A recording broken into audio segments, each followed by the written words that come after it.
friends, welcome to Stacking Pennies. LaJoie here alongside Ryan Flores. Big show on tap because we have the back-to-back Southern 500 champ Chase Briscoe join us on the show, as well as the four-time IndyCar champ Álex Palou. Talking to him as well. All that, breaking down all the boats and woes, all the stuff that happened this weekend at Darlington. You never know which way we're going to go, so that's why you got to start stacking pennies. Let's go.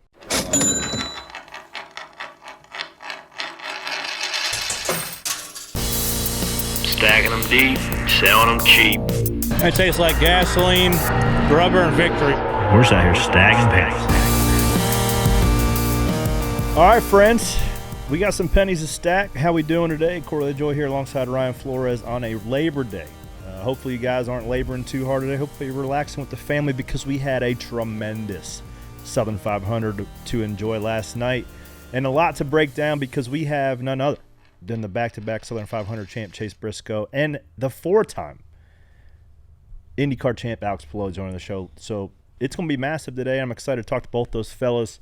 First up, how's it going? You had the kids all week, man. You were dad of the year. Going good. I thought Darlington was loud. It was one of the louder tracks. If you can go down, like if you pit down towards turn 4, it's like really loud all night.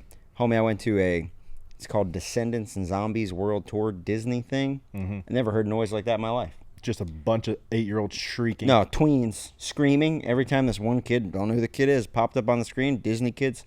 It was bad. I was like, I'm gonna be deaf. Yeah. And then but it was fun. Brought Harper there. Was Junebug up there? I didn't see him. No. I think there was a couple people that were going, but we kind of just stayed to ourselves. Got some dinner. It was like a daddy-daughter date night. Did she have fun? She had fun, and she got a high five from Uliana, who that's a character. Is a character in Descendants. That's where we were, and then I was like, I get so excited for a couple races a year, and this one is one of them. I woke up on Sunday with the same feeling like I was doing it. And obviously knew that I wasn't, but you wake up on Sunday of the Southern 500 just knowing, like there's this weight of knowing that you are in for a physical and mental challenge. Oh, yeah. I love for it. 5 hours straight. I think, I explained to our guys, we have a really young pit crew, and we were driving down there in the van, and I was like, guys, this is a trap, this race. Everybody, there's people that wake up this morning super excited, super ready, wanting to get there, wanting to do too much. And there's guys that wake up super excited, super ready, super scared, right? Those are not the two that are going to do great. Yeah. Both of them are going to fail. You got to be right in the middle. You got to approach it. It's like 3 separate races. But before we get too deep into that. Because there was a CVS laundry list worth of boats and woes this weekend. There was, and we'll get to that later. Holy cow, we got a lot to break down there. But you truck raced. I was trucking this week. Decent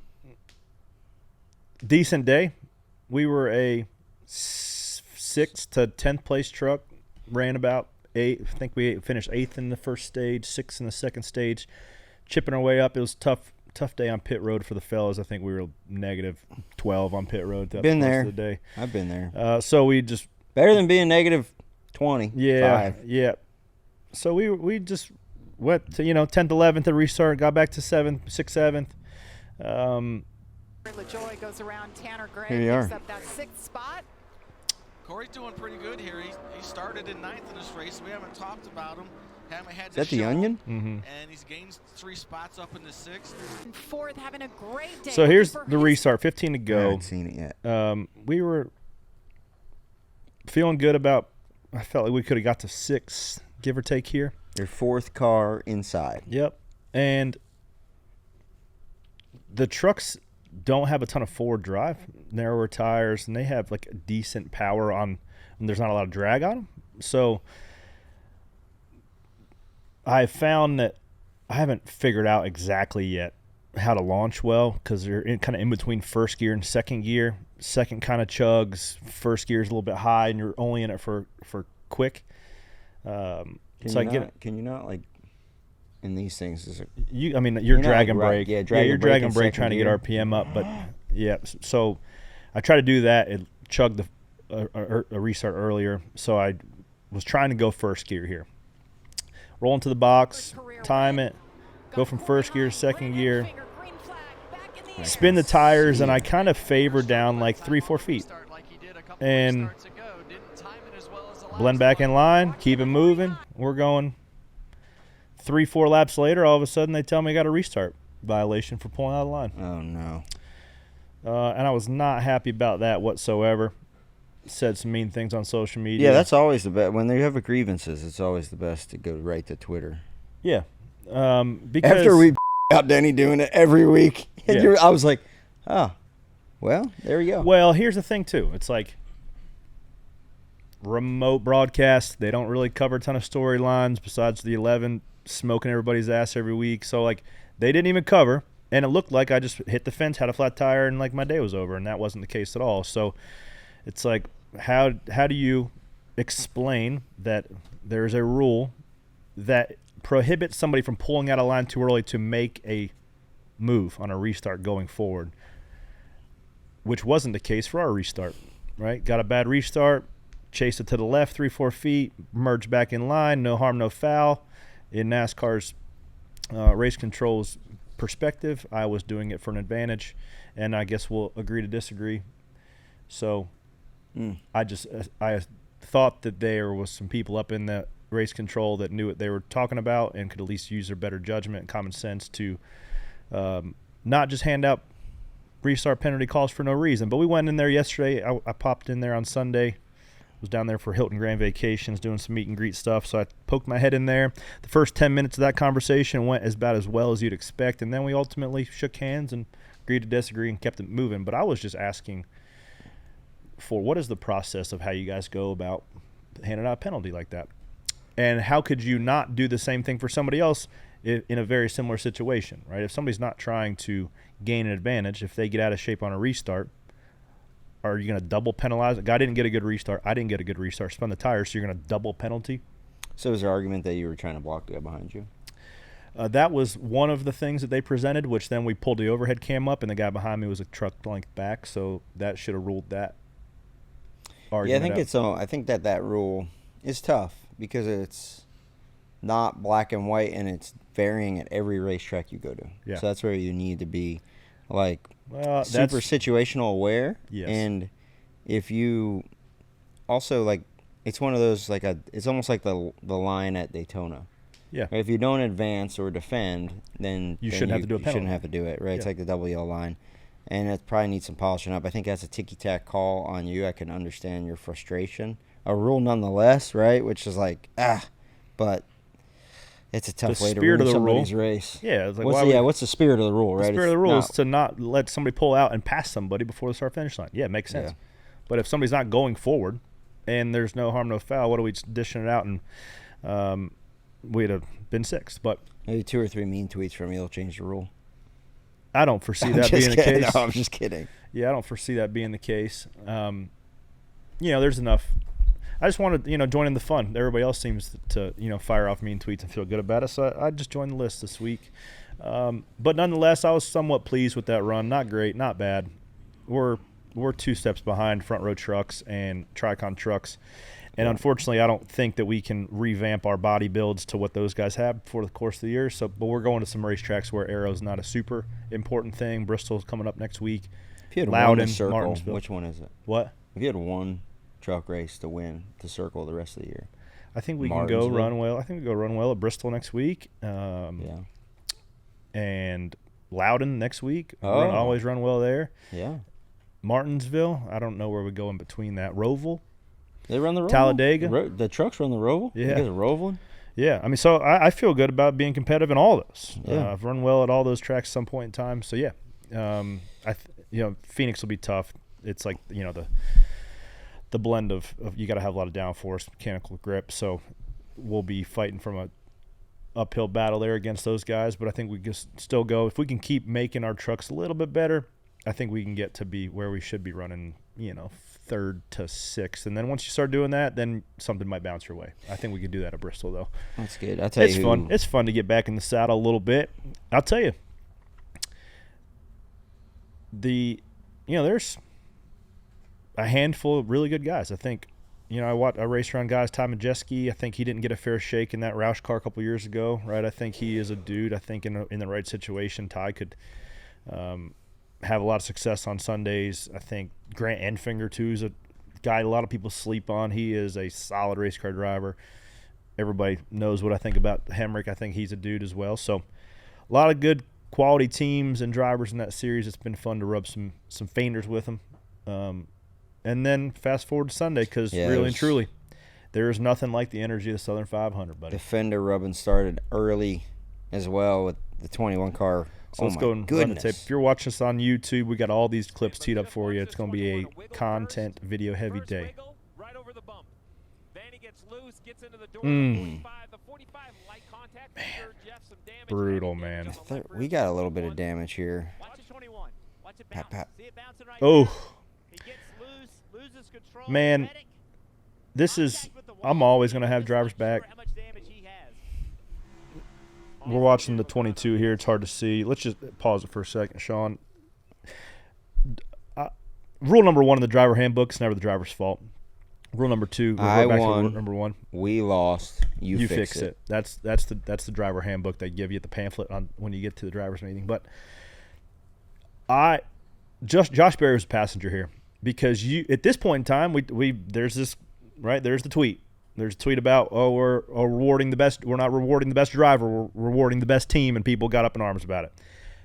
As a driver, you have the utmost faith in your team that they're going to hit the heights when you rifle it in turn 1 at Darlington wide open. And when they miss the heights and when they miss the air pressure and your diffuser's dragging the ground and it gets on their stop, you are a passenger. We talk about missing the heights. How much? How many thousandths of an inch did they need? 20 thou, 30 thou, probably quarter round to left rear. Yeah. So, a little bit or a pound of air. I mean, a pound of air is a massive swing with this car, right? Yeah, so they go as low as you can get, try to get some stagger, try to get some grip in the left rear tire, and they set the heights anticipating what the pace fall off is going to be. So you can hopefully manage it for the first couple laps of a run. But green track, first lap on tires, hammer down, Josh Berry in the bottom lane. So the lower you go on the racetrack, the more banking and vertical compression you get in the car, really leaning on it. And unfortunately for Josh, they missed it by probably 20 thou, got it hopping on the rear stop, and that was all she wrote for him and his Darlington chances. Now, salvaged it a little bit. Shout out to the 21 team fixing it. I think they still have the fastest lap of the day. Yeah, they got the fastest lap point. So hey, that's something that at least you can feel halfway decent about the grit there with that 21 team. Let's go ahead and run the in-car camera of the 21 car. Listen to it. Man, you hear it. That's not even the diffuser. That's the right rear actual block. I can't believe nobody got him. Me neither. Save of the year. And Dale Jarrett said on the broadcast, save of the century maybe with the 45 car. Unbelievable, guys. Unbelievable save. The timing of his hands, how quick he had to be to anticipate when that thing was going to hit the fence and snap it back, that was amazing. And probably save the 45's playoff chances because that could have been a day ender for those guys. Unbelievable. We had some damage there. The 8 car kind of like drove in the side of us. I don't know if he got run into from behind, but he got spun out. He was over it early. He said, every freaking week. Yeah. He was pissed. Yeah. It's tough, man. He rallied for a top 10, though. It's good. So, man, that could have got ugly real early. Got ugly for the 21, unfortunately. And not the only car to spin out. Not the only car to spin out. What's up next? Bunch of spins off of turn 4. It's so slick, man. Hocevar, he spun. Dude, he was driving this thing. Really not making any friends again this week, but hey, I'm here for it. I'll tell you the first time. So he's already in. That's not a save. He ends up spinning out. No, he didn't spin out there. Yes, he did. And that one? Yeah. No, it's a separate incident. Oh, that was a good save. Okay. So then he go back down there and do the same thing, spun out? Once you the rear off like that, there's nothing left, right? Well, also, so here's the thing, right? You get big save. Okay, I'll give him credit. That was a good save previously. Now you're loose because your right rear tire's off, and now you start to you shallow your entry up a little bit. So now when you get to the middle where the track inherently loses grip, your shallower, worse angle makes it even worse. Yeah. Dude, it's like your car's on ice skates right there, and you are literally just you could tell you had no touching power. the gas. You had no power down at all. He's not the only one. Kyle Busch spun out there, too. Oh, here's Blaney.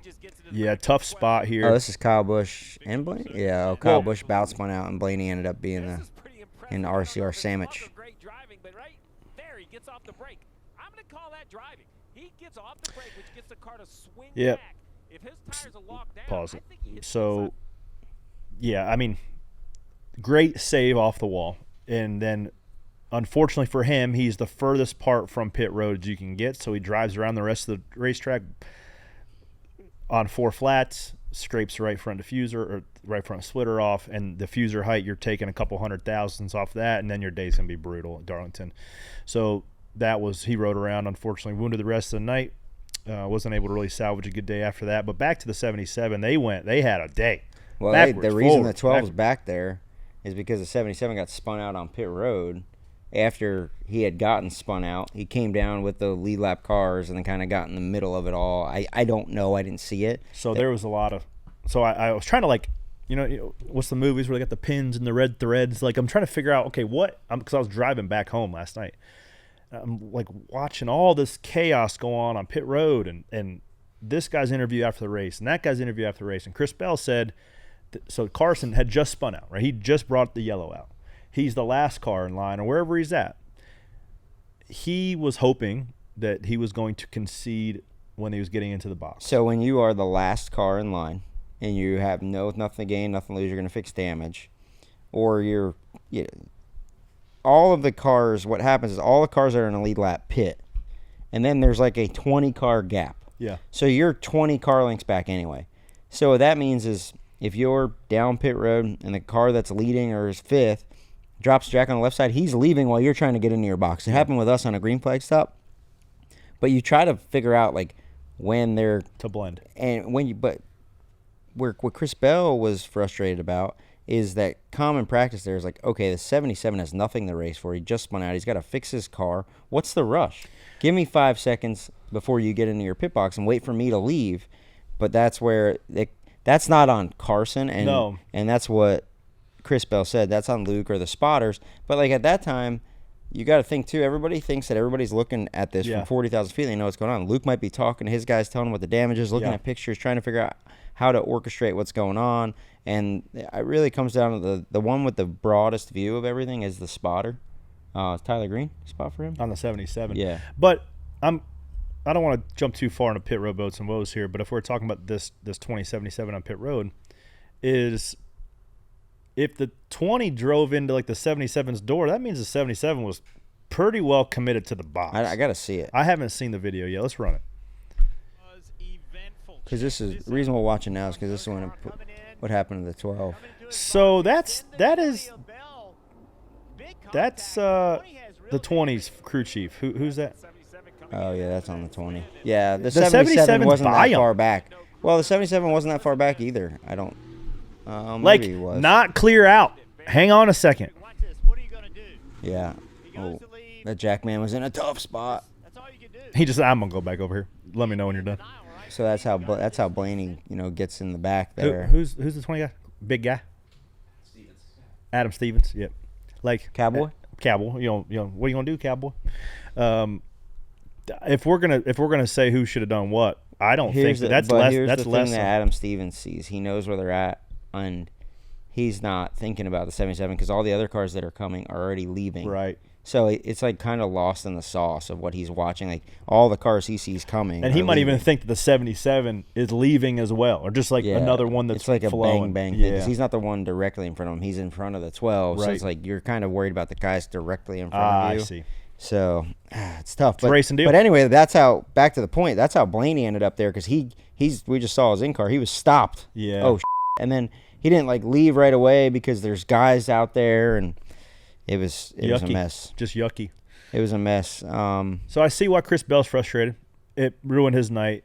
The right front part of the splitter, the furthest forward most part, is the most crucial part of the car in terms of separating the air over the car versus under the car for downforce. So it ruined his night. Understandably mad, and I understand his angle too. They pre-stumped the 51. I heard that. I didn't see it. Let's see. Let's go ahead and run it. Here we go, right along with the 60. Oh yeah, just plowed him. Oh my goodness. Oh, well, 51 was having a decent day. The 60 was on kill though, man. Makes contact. The 51 No, he kind of flopped it, and the 60 was coming. Sorry, buddy. Yeah. So the 60 said he thought he was going to go give him the top. And it looked like right there is usually when somebody gets a little bit loose and just pulls down and gives you the top. I was saying because the 51 Broke the toe link right when he got in the Yeah. fence. Damn, that car, I like that 51 car. It's I think it looks clean. sick. Yeah, it looks clean. Oh, it's tough. I mean, I saw Priest kind of give it to the 5 car at one point. He was going forward. Yeah, that was a tale of two races for RFK as a whole. When I looked up in the beginning of the race, they were like, I don't know, 41st, 32nd, 43rd, like last. There was 2 cars behind them. And then all of a sudden you look up, I don't know if they were on a different strategy or caught a yellow at the right time, but they cycled back and they were in the top 15. So Yeah, gritty day dude, for I'm those telling you, bunch. it's 3 races. It's tailed 3 races, and if you have something early happen on pit road, we sped with the 38, the 6 car. He had a wheel not tight. They had to tighten, which we'll get to. But like, it's like, okay, hey, that first stage was 1 race. Now we got to reset. We're back on the lead lap now. Or like, okay, that sucked. Now we got this second race. It's the second stage. We got to get back on the lead lap. There's a lot of opportunity. Okay, we made it through that. We're back on the lead lap. Now we can race this thing out to the end. Like, that's how you have to approach that race. yeah. Unless you're the 19 and 45 and them, they just stayed up front all day long, and they had a blast. I just think we have a little bit of that battle here. I'm excited to talk to Chase when he comes in here, but I was like, man, who's going to fold first? Yeah. And Chase kind of took the slider line there where he'd run down and blow the wake in front of him down in 1 and 2, but 45 just didn't have many tools to get by him here. There was nothing down low, and I was like, man, if he messes around, the 43 is going to get back by him. Shout out to the legacy cars. Dude, Brian Campy, too. Big fan of him. Was over at Penske, over at Hendrick for a long time now. He's at Legacy. He is a dude, and they are turning the tide, turning the ship of Legacy. I was 2 like, man, I cars in hope a top caution 5. doesn't come out because this is going to be a hell of a finish. It was But a hell of a finish.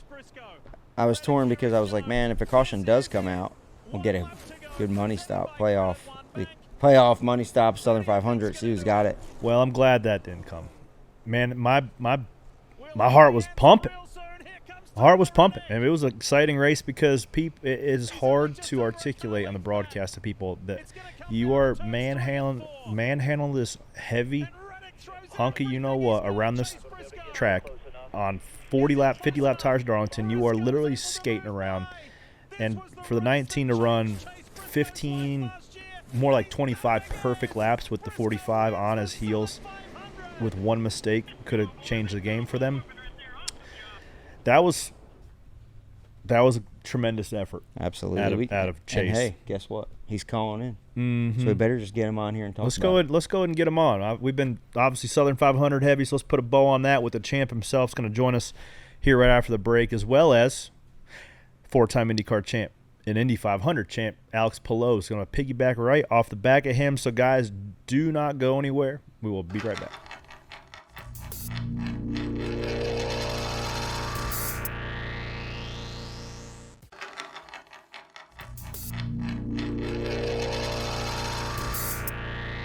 Well. Good old friend of the show is now a back-to-back Southern 500 champion. Please help me welcome Mr. Chase Briscoe, second Pennies.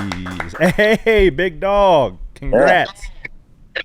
Yeah, thanks for having me. Yeah, it's definitely crazy to think, 2 years in a row been able to win that race. It's definitely a fun night for sure. Was the feeling any different last year to this year? What are the emotions like?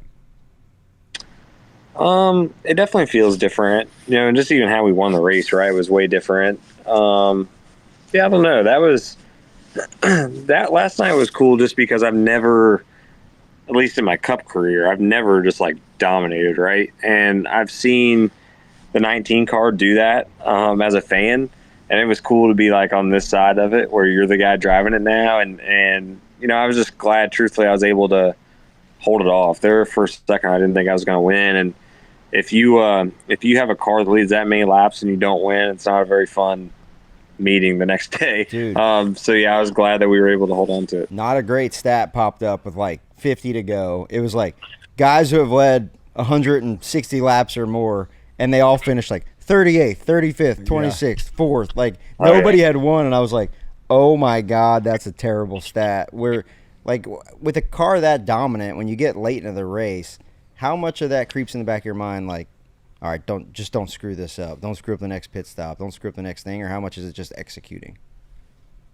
I mean, it's definitely about executing, but I mean, yeah, I'd be lying if I said I wasn't nervous every time we came down pit road, because I felt like that was at that point, that was the only thing that I was going to lose the race for, as I felt like. And, I had all the confidence in the world in those guys. You never know what can happen on pit road. Like, a tire can just bounce weird or whatever, and, can change your entire night. And that's especially in the Cup Series, but really anything in racing, you just don't get cars that are like that much better than the field very often. And when you have them, like, you have to take advantage of it. And I was definitely, just like nervous that we were going to lose one, something out of our control, just like I was saying, like a random tire bouncing or something like that, or, a wheel nut coming off or just something crazy. So yeah, it was definitely just a well executed night from start to finish. And yeah, that's what it takes. When you're out there, right, setting sail, guy in second's real small in the mirror behind you, and, it's the longest race, elapsed time of the year, generally speaking. How do you keep your minds focused on, like, okay, just the next corner, as opposed to thinking about all the stuff your mind wants to wander and think about when you're that dominant to really align it back in and finish the job? I don't know. I feel like Darlington just has your attention all the time, right? Like, you can't take a second off there just because you're running, so close to the wall. And, I felt like checked out maybe a little bit at times just because my car drove so nice around there, especially on the short run. Like, I could do whatever I wanted with it. It was crazy. So, I mean, yeah, maybe a little bit I was, like, zoned out, I guess, per se. But for the most part, I mean, you're just, especially on the long run there, like, once your tires start slipping, you have to be so locked in there just because you're running, I mean, 1/8 of an inch off the wall. I mean, there's sometimes I was, like, nicking it in the corner all the way through the corner, and I could hear it hitting. So, yeah, once you get to that point of the run, you're pretty much locked in. But, yeah, it's definitely way easier, and your mind has way more to think about when you're not fighting the car or even really fighting other people. I didn't really ever have to race around anybody for the most part all night long, which definitely makes it nice. I would call that flow state. I wouldn't call it zoned out. I'd say, like, it's like kind of an out-of-body experience when you're just doing it and things hauling ass. Yeah. You mentioned, you've seen the 19 car with James Small, or even, I mean, that was throwback to Furniture Row domination in the Coca-Cola 600 type of days.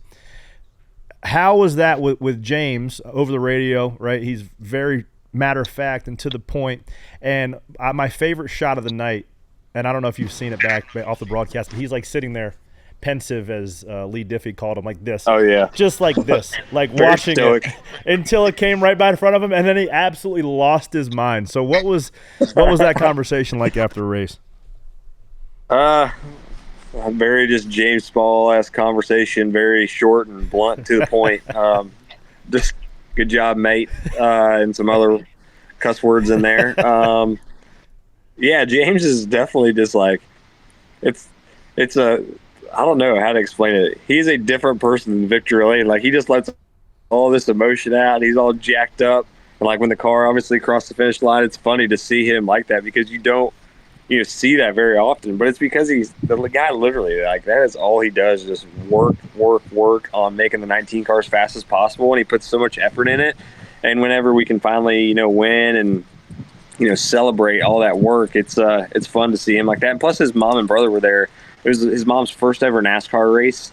She came from Australia, so it was pretty cool to have them get to experience that as well. It seems like you guys started off the year, like anybody would expect, a little rocky, and there was definitely some clippable moments on the radio from him and some woes on pit road. But it seems like the second half of the year, you guys might be one of the strongest teams there is, and it all just leads into this week. What have those conversations been like with him and with the team throughout the year to get to this point? Yeah, it's just, I mean, the first 10 weeks of the season was just, us figuring each other out, right? And, like, just trying to even learn what a baseline is. And in the beginning of the year, they're kind of going just with what Martin ran because they don't know what I need in the car yet. And then over the course of, the season, we're 27 weeks in now, they've been able to learn what I like and the feel, and they have that delta. So they're able to now look back on notes of, okay, what did we run that was successful? But they kind of have this offset to know kind of what I like in the car. And yeah, it's definitely been a learning curve. I mean, and I think, for James too, right? Working with a new driver, and, a lot of people think it's just the driver, right? But it's really even the processes. Like everything we do on the 19 team is so different now than, really how they've worked, over the course of the last 3.5, 4 years. And even the 19 team just in general is not really the same team that Martin had. We have new engineers and, new car chief. Like there's a lot different. So we're all kind of learning the processes and how we do things.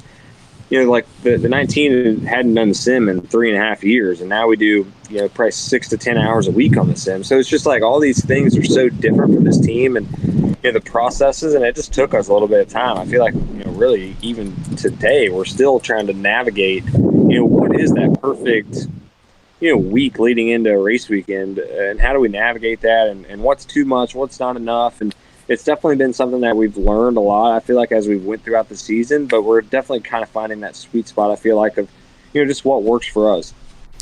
So there was a viral tweet a couple weeks ago. I'm sure you saw it from Mamba, right? He put out there that I feel like it got taken out of context because he said something about the point system rewards the best team, not the best driver.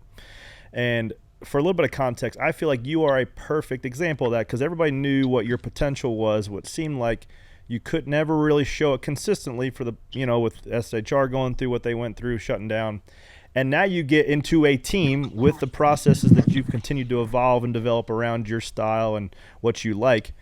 And that's where the success is going to come for this next 9 weeks leading up into a playoff run. So what's your opinion on just how important a team structure is to get the most potential out of you as a driver? Yeah, I mean, look, the driver is important, right? Like you can put different drivers in different cars and the driver will make a difference. But you can also put that driver in different cars, and the car is going to make a huge difference, and the team's going to make a huge difference. Harvick would always talk about how you can't drive a slow car fast, and it's the truth. I mean, last night, if you would have put me in one of those cars that, ran 30th on back, like maybe I run 25th in it, but I don't win the race in it. Like there's nothing that I'm going to do at Darlington that is that much different than, what the rest of the field is doing. At the Cup level, I mean, the driver certainly makes a difference, but the team is a huge part of it. And last night, for example, was a total team win. If we have a bad pit stop or, a car that's great on a short run but terrible on the long run or vice versa, like it takes everything, especially at the Cup level, but really any level of motorsports. It's not just the driver.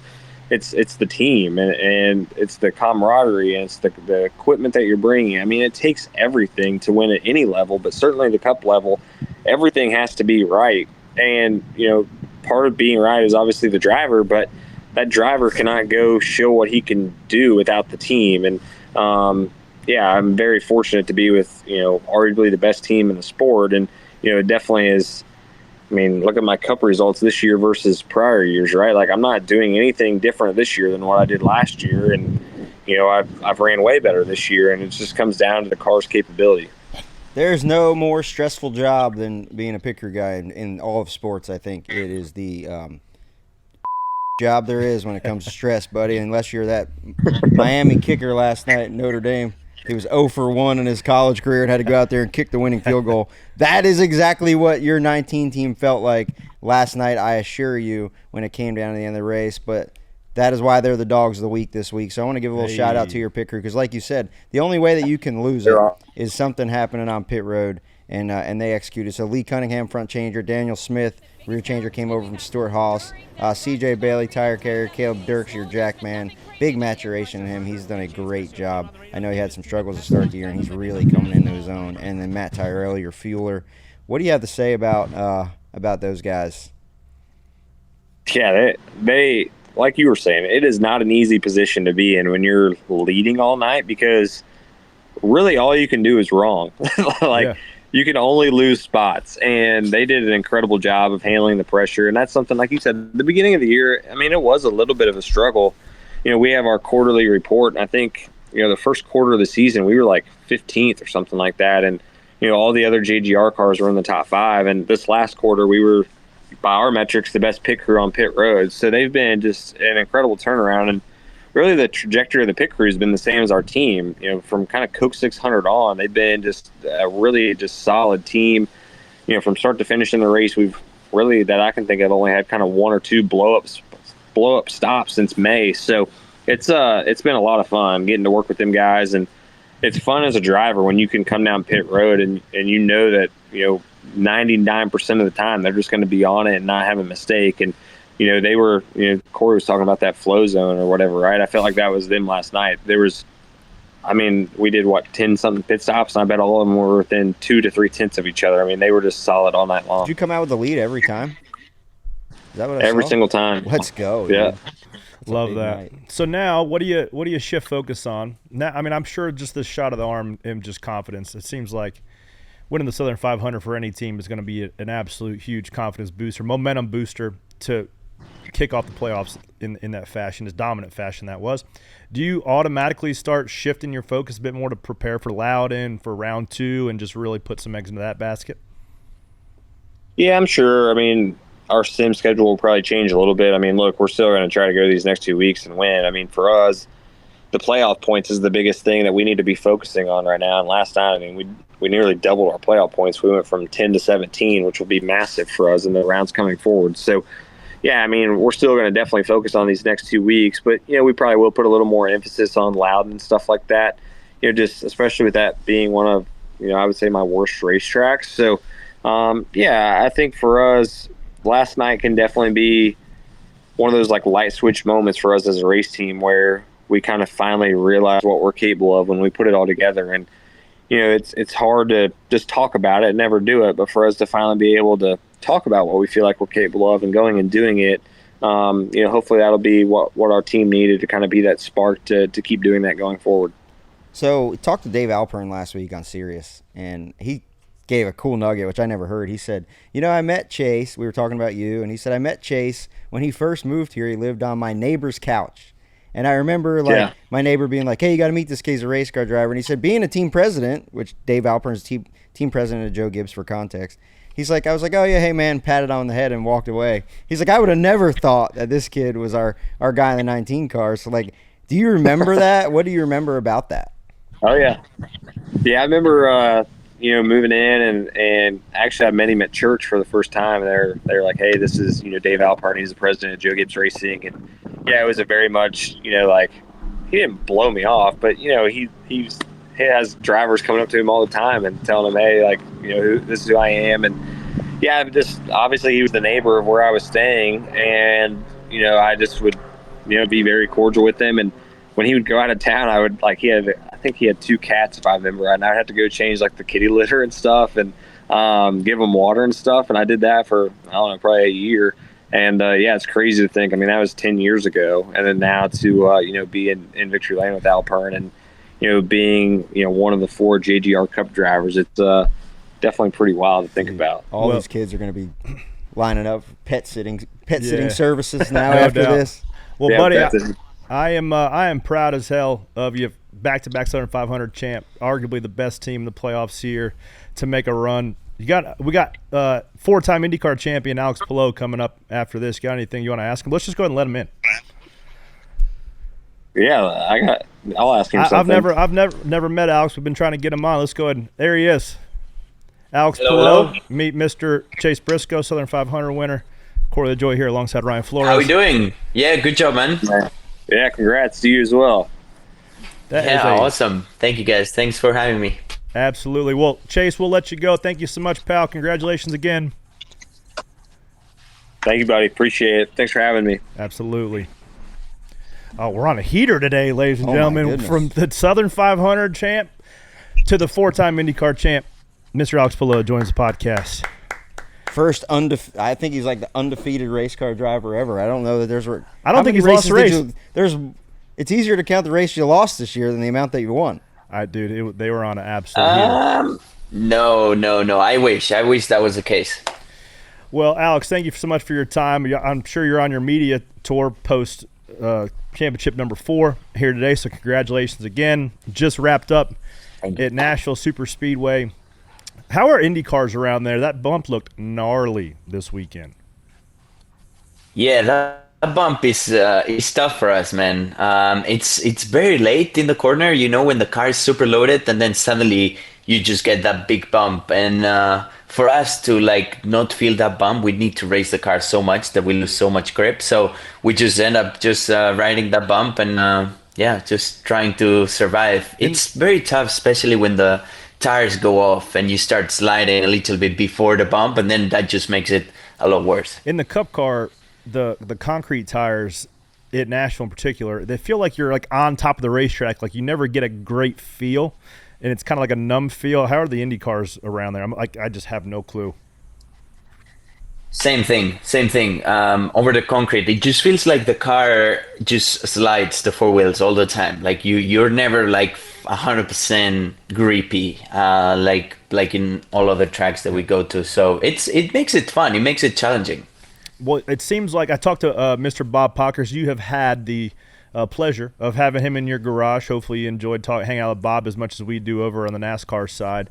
He gave me some nuggets about you. I was excited to talk to you today. Wanted to do a little research on you, but he said you turned the corner. You had not won the oval race in IndyCar until Indy 500 this year. So congrats on that Borg Warner trophy. And then now you've won several since. So what is it about ovals now that make you excited? I mean, I think growing up in Spain, in Europe, we don't race ovals. So my first ever oval race was in 2020, my first IndyCar race in Texas. So I think I didn't know what to do on an oval. I had no idea how to feel the car, what to change in the car to make it go faster, or to just have more confidence going around the outside, or I don't know, taking care of tires. There's so much stuff that I had to learn, and I think this year finally clicked.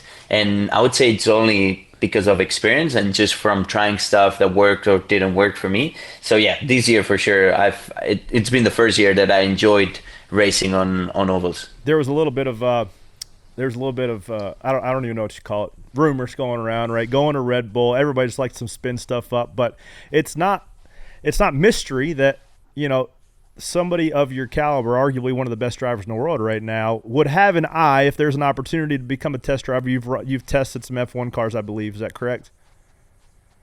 Yeah, I did in 2023. Yeah, I did. I love to hear guys explain. I love watching Pato explain driving that with McLaren. It was like, what is it, the sensation of driving a Cup car or F1 car? It's crazy. It's insane. It's like unlimited power. The thing doesn't stop accelerating. Normally cars, they accelerate, but then you get to a point where it just feels like you're stable, and you get used to that speed. But the F1, no, it just feels like it continues to go up in gears until 8th gear, and then it suddenly stabilizes. But by then you're already 200 and something miles an hour. So it's really fun. And then the grip is the most impressive thing ever. You can just do whatever. It's like a video game. Obviously, to get to the perfect lap time, it's very tough. But to just go around, and if you don't look at the lap times, it just feels like there's endless grip, endless power, endless everything, and everything works so perfectly. Every shift, every time that you touch the steering wheel, it's not like a Cup car or an Indy car that it's rough and that sometimes the shifts are a little bit tougher than other ones. But it's fun. Both are really fun, and I enjoyed my time there. F1's cool and all, but you're in America now, and you're an oval racer, one Indy. So let's talk about NASCAR. Have you ever wanted to come run a NASCAR? Have you ever tested one? Talk to Chip about it. What's that look like? Never tested one, but I would love to test one. I would love to test one. I don't know if Chip would be happy with that, but I think it would be really fun. I don't know about racing though. I think these guys would just maybe I would be able to do something on road and street courses, but I think on ovals at the moment I would just get smashed, and I don't like that. So testing would be good, and then maybe we see. I would hate to introduce them to NASCAR by asking them to do a truck at St. Pete for you don't want to drive those turds. You want to drive a full blown next gen car. But man, we've had the pleasure of talking to fellow Indy 500 champ Joseph Newgarden on the show earlier in the season, as well as Scotty McLaughlin, and it's just really interesting to hear their perspective on like the IndyCar's perception of NASCAR's perception of IndyCar. And I've always had the utmost respect for guys, no matter what motorsports discipline they're running, on the top end of your sport, right? You are a 4-time champ, 28 years old. You obviously are elite. So how do you remain, right? What is it that Álex Palou is continuing to working on physically, mentally, that keeps you at the top? I mean, you know, it's everything. You need to work and just be a little bit stronger than I was this year physically. I think that at the same time pushes me mentally to just with that preparation. And then driving wise, there's always room for more. There's always room to just brake a little bit later, or take care of the tires a little bit better, or just avoid consuming so much fuel. So there's so much stuff that you can do that it makes it so fun and challenging to just go next season 2026 and try and be just a little bit better than we were this year, because I'm sure that everybody else is gonna be pushing this off season to try and catch us. So it's gonna be it's gonna be tough, but it's gonna be fun to try and push those limits. So we were just talking to Chase, as you saw there. He was talking about flow state. He said his car was so good, right? You get in that your mind is almost unplugged and your body's just doing what it naturally does, is driving the car on the edge. How often do you feel like it's the subconscious conscious balance of driving a race car on the edge, and how often do you get in that, or is it just like a conscious driving effort all the time? I would say normally I'm always conscious of I'm on that cave of I'm driving, but I'm conscious and I have my normal thoughts of oh man, this is not good, or I'm overheating the tires too much, or Álex, don't do that, please. And then I do it again. I'm like, come on, man. Yeah. So I'm not really on that flow state that some drivers. I heard many drivers saying that they are they just go with it, and they are they don't feel like they are in that moment. But for me, it's a continuous battle with myself there in that car, which is fun. It just keeps it, I think, good for me and keeps me in the rhythm. I got a tough question. I've been at Penske for 11 years, and it's always a debate. You got 4 IndyCar championships now, 1 Indy 500. I'm a fan of championships, right? Your whole team, your whole season, but man, the Indy 500 is the most special race in the world. So what's more important to you, winning Indy 500s or winning championships? More important, honestly, I know many fans will not like this, but the championship. And the reason for that is because it's a full year. It's 17 races. It's with the Indy 500 included. And I know the history about the 500. I know how special it is now that I've won it. But come on, to be the best over 17 races, I think it's pretty tough. Having that said, it feels more special when you win the Indy 500 the championship, and it's basically because with the championship you kind of prepare yourself. You're in the middle of the season and you're fighting, you're top 3 in the championship, and you go to the last couple of races and you are in that championship battle, and then suddenly you win, but your brain or yourself, you're already prepared to win. While the Indy 500 is not like that. It's only a one-day show, and you show up there, you try your best, you do your last pit stop, and then suddenly you find yourself in that position to try and win the race.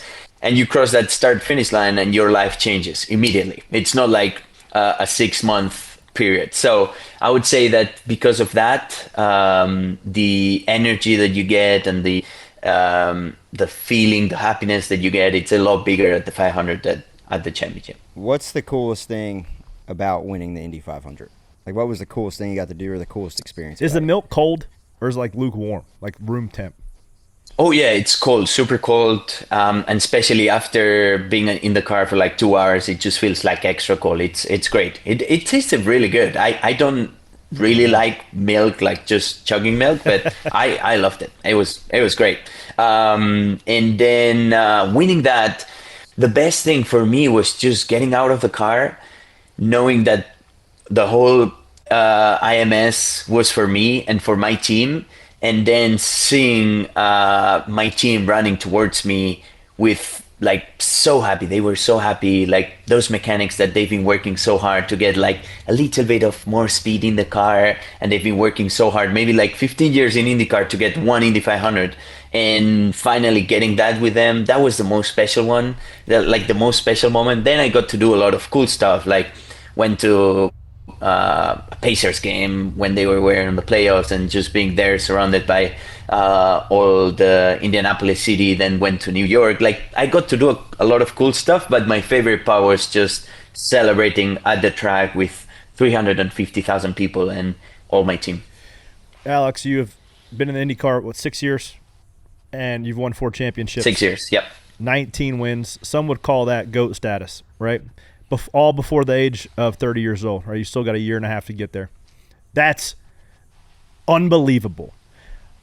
What is going to be the thing that, like, what else are you going to be chasing? Is it going to be an IndyCar route? Is it going to be different, I don't know, motorsports challenges? Like, you have to be working towards something to continue to remain as elite as you currently are. Honestly, man, my dream as a kid was just to be a professional race car driver. I never had goals of like, oh, I want to be 2-time, a 1-time, a 6-time, whatever champion. I don't, although it's super cool, I don't think that's what motivates me. I don't think there's a lot of difference between winning 3 and 4. Like, yeah, it's one more, but it's like, okay, you already won 3. And I don't think it's going to change much if I'm lucky enough to win another one or 2 more. So what motivates me and what continues to push me and what I love the most is waking up and just going to the shop, working with my engineers, my mechanics, myself, with the car, going to the racetrack and just having fun like I was having when I was 5 years old when I started. So that's what really pushes me. I think that, honestly, I don't think if I get 6, it's going to change much. A part of being happier a little bit, it's not really going to change much how I'm going to see myself. What about like Le Mans? I see you run 7th in Le Mans in 2024. Is that like one that you have circled that you'd love to win? Yeah, I'd love to win Le Mans, really close to my hometown. It's like a couple of hours, so for me it feels like it's my home. And then Daytona, like all races that are big and that doesn't conflict with IndyCar, I would love to do those, and even races that might not be as big. I love to race cars, whatever cars. I just love to race. I love the competition. I'm not as crazy as Larson to be racing 300 and something or 100 races. I don't think I have the talent either to race multiple different series of cars, but I love to race. I love to be in a car and to compete with other drivers. So you don't want to race a 410 sprint car anytime soon? I don't know if I would be fast. I would love to test. I would love to test, yes, and see if I like it and see if I'm fast, which I don't think I would be very good. I think I'd rather ride a bull. Yeah, I think I'd be like, yeah, just go bull riding instead. About the same thing. Well, you're from Spain. Have you ever ridden a bull or tried to fight one like Matador style? I could start riding bulls. Yes, I could give it a try. He would test one of those too. Great. I love that. Man, I wanted to maybe open up the can of worms on like what you consider, because you said I might not have the talent to drive a 410 sprint car, buddy. You have all the talent in the world to drive any car with 4 tires as fast as anybody is on the world in the world. Just a matter of how many reps you get at it, right? And there's this subjective, opinionative argument of like, how do you decipher or pick who's the best driver in the world? Because you're the best driver in IndyCar discipline, right? You got Oscar Piastri, best driver in F1, his discipline at the moment. So when you are evaluating, like, because I'm sure inherently you're a competitive guy, obviously.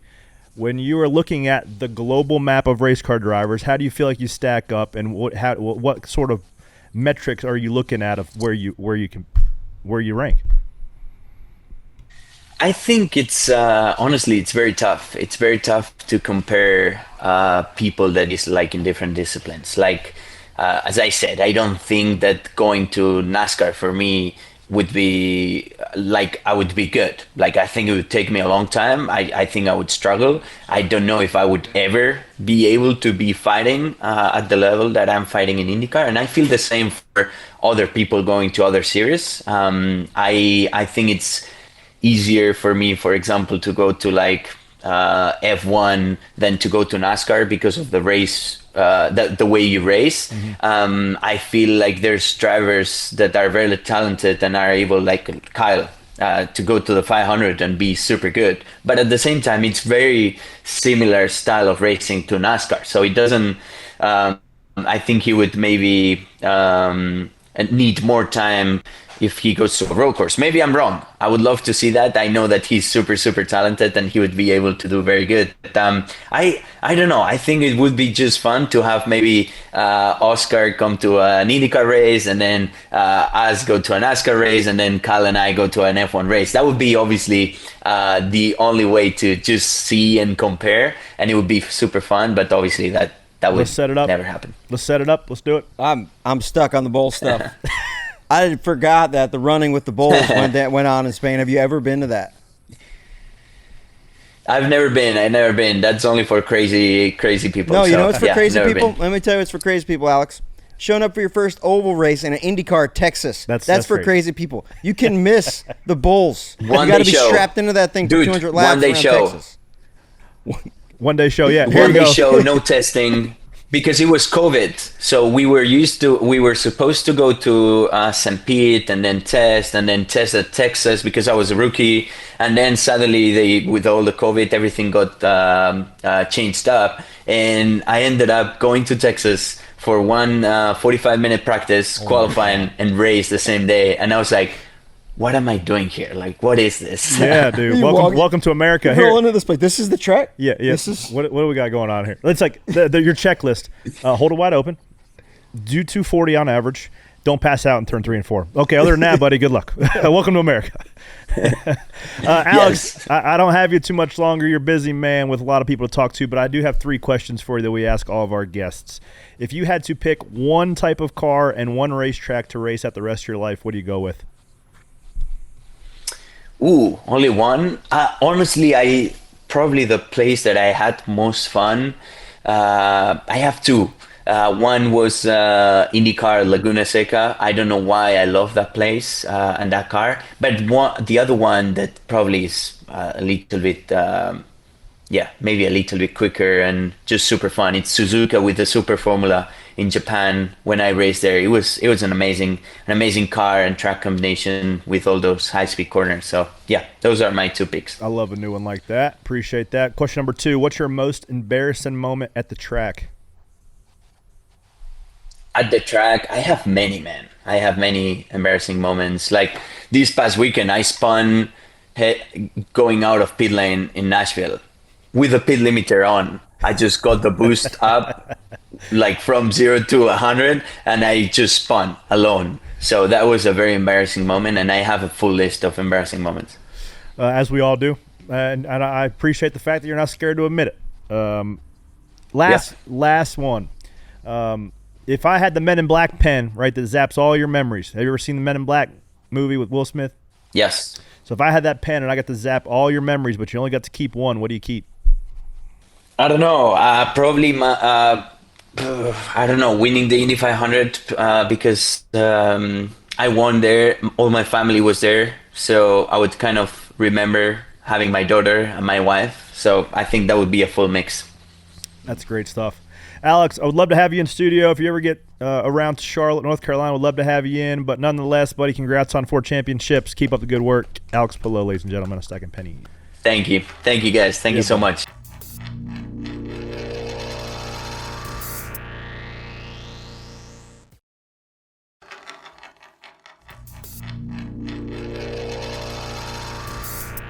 We have a laundry list of woes from Darlington. Some playoff cars, some not. First up, what do we got? 6 car. I don't know what happened here. Let's run the tape. Come around to the left front. Oh, he didn't get it. He tried to go with it. It's clear it's not on, so he stops. The 11 team's like, what the hell? tight, so he stops. Ty goes out there. Dilly goes out. And they're going to tighten the left front. There you go. Watch this. Going to tighten Puts the a left nut front. on. So look, Hammers are home. Sends it. Sends him on his way. He's got Jeremy Ogle's helmet on. What was funny is you don't know what's going on. You're not even on communication with him. You get done with your stop. You're working on your gun. Here's the in-car. So Joe Dilly's sitting here on the wall with his back to it. That's the front changer. There's Jeremy Ogles. Dilly gets on the wall. Ogles just stuffs the helmet on his head. He's like, oh, okay.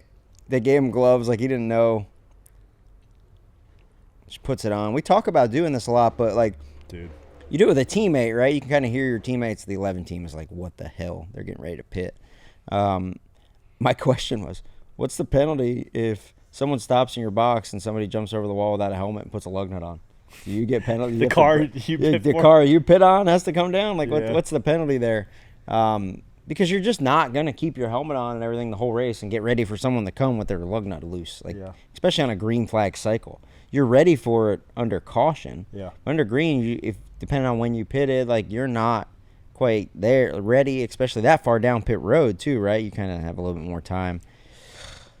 But good job. Everybody did what they were supposed to. The car went out. The lug nut stayed on after, the wheel stayed on. The tire didn't fall off on the racetrack, I guess.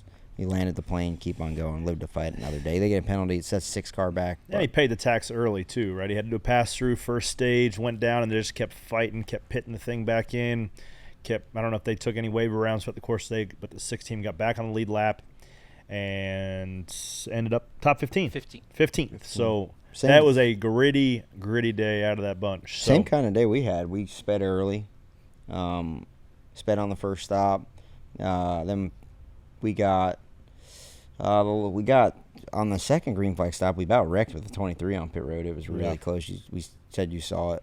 And I was just like, oh, here it is. Here we come. We come down pit road, and we're watching. We're like, 23 is about to leave. Ryan kind of gets stuck. This is the bad part. Watch this. So he pull up. Then he kind of blows through the box, hits Drew, who hits me. Then he backs up. My hose gets stuck on the splitter. He's just yanking me.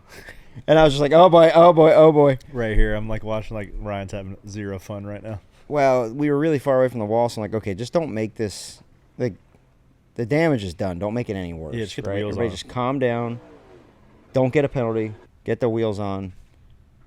We're already like, don't us anymore. So, 45. They've got Tyler Reddick has a slow stop here. Let's see what this one's about.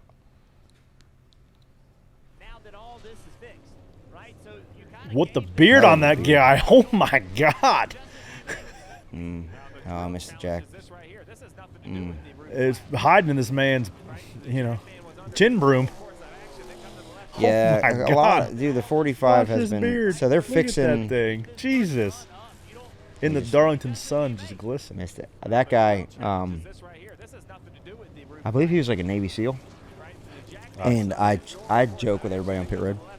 And he was pitted next to us somewhere, maybe doing the 67. The 45's been plagued with injuries. Brandon Bankster Jackman got hurt just recently. Their front changer, Devin Lester, got hurt. So they were like, these are all kind of new guys. So this guy was pitted next to us. I don't know him. But I was like, hey, man, keep your beard out of my socket. He didn't even smirk. I was like, oh, this guy might kill me. He could kill you. He definitely could kill me. Bro, but look at I thought he was going to kill me in that instant. Because there's not many of the last of the Mohicans that are wearing bicycle helmets like that guy. But that guy doesn't have a Hero choice. and a half shell. He is a hero. Well, if he's a Navy SEAL, by God, he is a hero. But that beard also, hey, is unbelievable. I don't know that this guy gets enough credit. I feel like that needs like a hairnet, like a flame retardant hairnet. Because if a spark goes up, bro, he is in bad shape. This is the creator of the around the back jack. That guy? He's the guy that came up with it, messing around at 2311, and some people saw it and they adopted it. But from what I understand, he is the guy that he looks like a Viking, bro. What, dude? That thing is bouncing all around. I'm surprised that thing doesn't get caught in the wheel, like when he hangs a tire. There's a lot going on with the jacks. Some jacks have self-tightening handles now. Some guys don't like that. So especially when you come around the car, you got to think about what these jackmen have to do. They drop the car. Damian Jackson. He's absolute stud. Hey man, I like you. I was only joking about your beard that time. Be my friend. I'm here for you. I think you should fight him. No, hell no. Break you in half. I'm going to tell him you said something mean about him. I was complimenting his beard. No, they're going to make a rule. They're going to have an SFI beard hairnet on. That's on you. Like a chin. These diaper. jackmen, when they come around the car, right? diaper. Everybody that's the hardest job in racing. You got to drop the car, right? You got to make sure the wheels are tight and drop the car. You have about a split second to decide that. Well, these guys now that are flinging around their back, you got to make sure the plate's down because sometimes the plates don't fall all the way. You got to make sure the handle's tight. Oh, by the way, run around the car in 2 seconds. Peg the left side, jack it up, and get the left rear on. Do all this in about 8 seconds. Good luck. But there's a lot. And guys like that got to tote that beard around, dude. Well, and it takes like one little slip of the handle or it just not being tight enough to where when you go to peg the jack, that first kind of initial peg has to be a really hard set. And if it's not, when you go to jump back on the handle, it'll pull the jack out from under the car or move it to where you don't get a good, any good leverage or a good contact between the plate and the stob. So like if that jacket, people don't talk enough about like how hard it is to make sure that jack handle's tight or not, or the plate's down. It's so challenging. These guys have a very hard job. 11 team has a slow one as well. What happened here? Tough night on pit road for the 11 team. This is kind of the man. I don't want to say this, but I'm going to say it. This is kind of the tail of tape of the 11. They won this race on pit road. Oh no, my Dylan. God. Oh. Stays with it and still does it. He knows he lost time. He's the best tire carrier on pit road, Dylan Dow. I'll say that. Oh, and then he just sits there then. What's he doing? The drivers get pissed off and they just sit there after a bad stop. Like, yeah, man, it's already been bad. We're trying our ass off. You can't just sit here. Yeah, you got to go. This has kind of been, and I'm reluctant to say it, but this has been the tail of the tape with the 11 car. They start off hot. I think they've been the hottest team of the year starting every year, just like kind of their driver. And then come playoff time, it's like they have these issues. And I don't know what it is, but I've kind of circled the 11 the last couple of years of like, yeah, we know they're going to be awesome to start the year, but like just wait because I don't know if they get a speed hangover or what it is. They're one of the best, by far the best pit crews there is. But these highlights or lowlights in the playoffs, man, seem to find them too often. Well, unfortunately, NASCAR doesn't crown the best driver. They crown the best team. Well, don't tweet that. 48 team had a tough go, and I watched it in live time, but during the race when there's bad stops like this, I just try not to watch. I don't want to watch. I don't want to assume.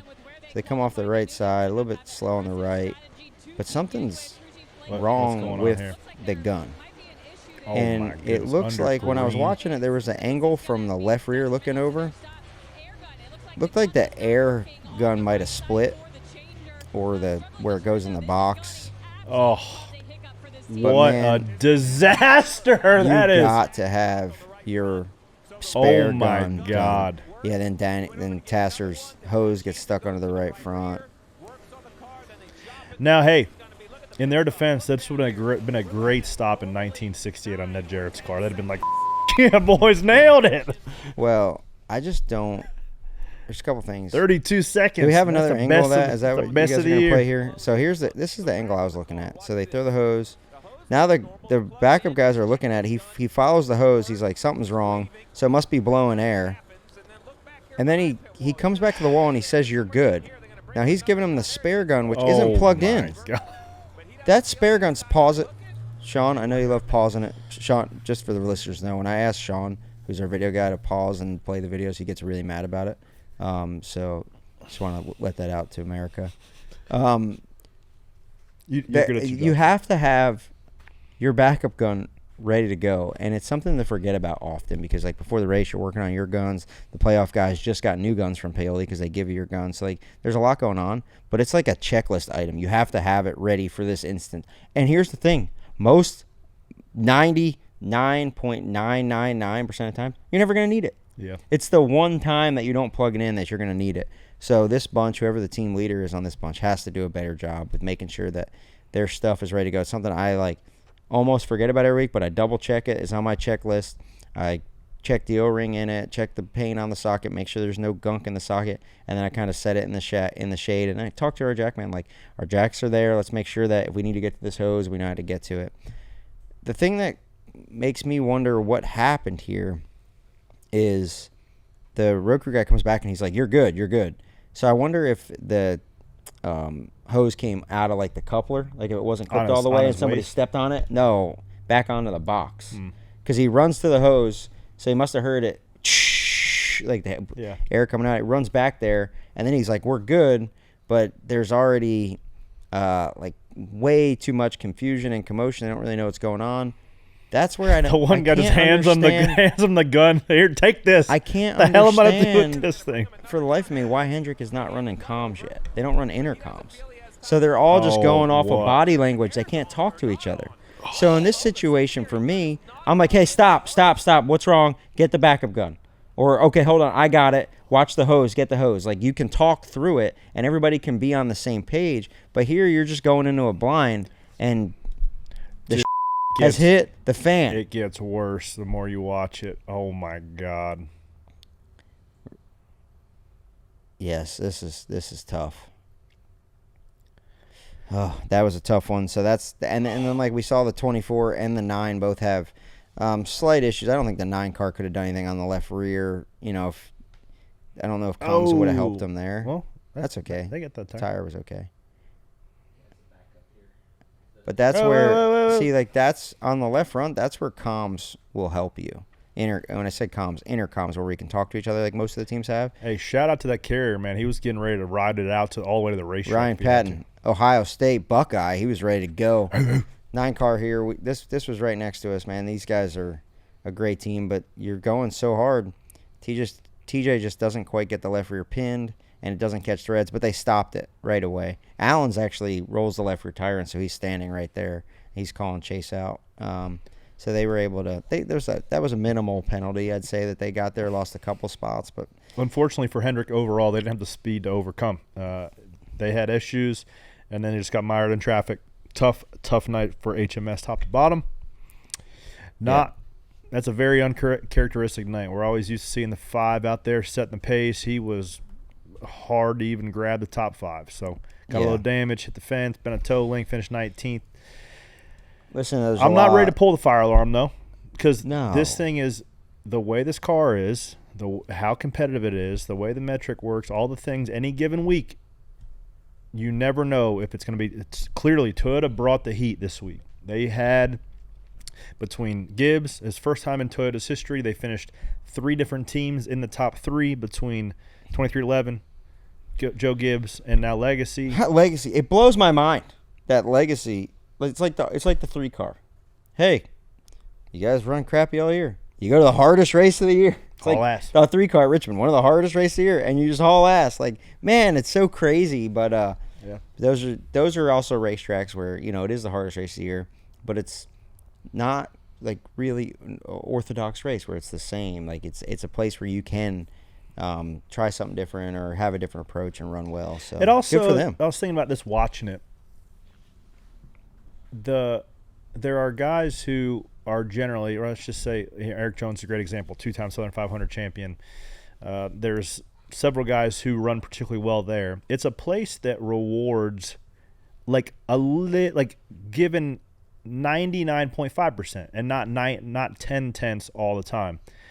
And how often you saw it talk about the graphic with Chase Briscoe about how many guys dominate the race and ultimately make a mistake, hit the wall, get penalties, and throw away a race.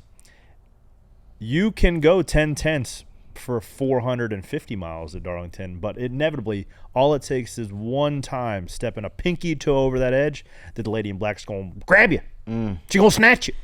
Oh, she is. A guy like Eric, I would say, and he probably would admit this, like he can go and put that thing and leave 4 or 5 tenths of grip in the bank in case it slips a little bit. He's got a little bit of room to catch. Who's one of the guys that punches above his weight all the time is Hosfar, right? We saw him spin out by himself. So that's a great point. That is a great point. And Larson, right? We saw him spin out by himself. You go to Vegas, it's 10 tenths all the time, right? It's all you got. qualifying laps. You can't do that at Darlington. You have to keep a little bit in the tank. You got to keep a little bit of wiggle room when you're running the fence like that until it gets down to the end, and then you get the rest. But it rewards a little bit of, not much, a little bit of, what's the word I'm looking for? Just patience, a little bit of finesse. Finesse. There you go, Hig. Good word, Higgy. Let's go, Hig. A little bit of conservation. Got a penny for your thoughts questions here. Mm-hmm. Got a first one. This is a good one. Which Cup driver could make it on a pit crew and what position? None of them. They're all sissies. Next question. Okay. You know how you got something? No, I don't. I'm with you. All right, good. Leave the work to the real men. You guys keep driving. Dude, I'll tell you, like, all right? I would say that I'm in the upper portion of, like, race car drivers that could, like, have some physical ability. There's no chance I can get a car jacked up. No chance. I can try. It's hard. I don't have the ass. I'm weigh 200 pounds, and I can't. Like, I have to get all I can get, but I can't jack this car up with how hard these jacks are to jack. Now, when it comes, if you can change tires, I can do that. I can probably do a 780 if you can sit there and do 4-tire stops. But, you know, we'll talk about that another day. Well, I could say that if you could drive these race cars, I could probably do that. Anyway. I don't do that anymore. Should Darlington space Ace 20? Should Darlington just have one race? This race was way more exciting than the spring race. Don't even answer that. Don't even answer that. That question doesn't even deserve a response. I think it should just have. I think one race would be fine there. Are you me? I'm one race everywhere. I'm team one race. Are you me? You're team one race too until Darlington comes up. You haven't mentioned this all year. Yeah, Darlington's just because you like to go down there and eat peach cobbler on the way doesn't mean we got to race there twice. Once, I like the Southern 500. I like events. Now, I don't mind. I would bend it a little bit where I would go to. I've always said 3 tracks need one race or need 2 races: Daytona, Talladega, Martinsville. I would put Darlington on the short list of 2 race tracks until attendance starts to peter off. If attendance starts to peter off, you're going back to one race. You better show up and show out. Yeah. If it starts petering off, we're just doing the Southern 500. Or then we add it to the list of the other, let's just say, 8 tracks that have a rotating second date every 3 years, 3-4 years. Yeah. That would be my pitch. Copy. Darlington is just NASCAR. That's just like in the fabric of what it is. You go to Darlington twice a year, and the fans should go. Who we got below the cut line here, Higgy? We got SVG. No, he's is above +3. On Logano Joey's is -3. I'd say the 21 is below the cut line. 48. Man. And, yep, it is In the Logano, Dillon, Bowman, Berry in that order. Logano, Dillon, Bowman, Berry. Okay. Logano's won it at St. Louis and Bristol. It's going to be – I think it's going to be an uphill battle for Shane, but he's still in the green. Yeah. But it's going to be a lot of moving and shaking. shaking. But now his entire reserve of playoff points is burned up. The other thing is he's in the green to the 3-time champ and the most clutch guy in the field of Joey Logano. So it's like, yeah. Really hope somebody wrecks it bad. Which is possible. Yeah, he better hope for some chaos at these next 2. Which Bristol, man, is always full of chaos. Mm-hmm. A couple shout-outs. Well, let's do your penny stackers. You got some penny stackers of the week here. Plenty of them this week. Jeremy Barbary from Virginia. He actually gave us one of these patches a while back. Can't quite remember which one it was. He was a Teams guy. Nice. So thanks for the patch. Thanks for the support. There was one other one as well. I forgot to put it in. His name was John. Thanks, John. Hey, John. You're a penny stacker of the week as well. Several down there this week. Yeah. Bunch of people. A couple shout-outs. Connor Zilich. We didn't talk much about Portland. It was a tough time for me to be able to watch. I was with my kids. But, I mean, I didn't think anybody had a shot. And they didn't, clearly. Didn't. So Connor Zilich wins. Austin Green, P8, and Blaine Perkins. Austin Green continues to punch above his weight class. Yep. Blaine Perkins, P9. Actually, shout out Jordan Anderson Motorsports, all 3 of his cars in the top 10. Let's go. Hey. Speaking of Hill, Timmy Hill finishes top 10 in the truck race. Good for him. And, as we said, both Legacy Motor Club cars. AJ Allmendinger, top 5 for Kaulig, ran up there all night. I think his pit crew was ranked first on pit road, too, but they didn't win. That's why they didn't get the Dogs of the Week. But honorable mention. I think they should get an honorable mention as well, Dogs of the Week, because the last stop of the day went from 15th to 8th. Yeah, there's a lot of blood in the water. There's a lot of juice there. So definitely shout out to those guys getting AJ in a position to run top 10 in the hardest race of the year. So good job, AJ. Ron Silk. Do you call him Ron or Ronnie? Ronnie.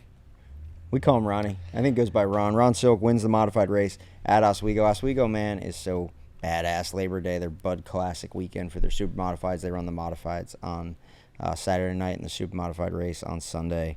That's a place I got circled that I want to go race at. I want to bring my modified up there. I think I've passed There was a really badass track that the Tour was racing like 4 weeks ago. Small.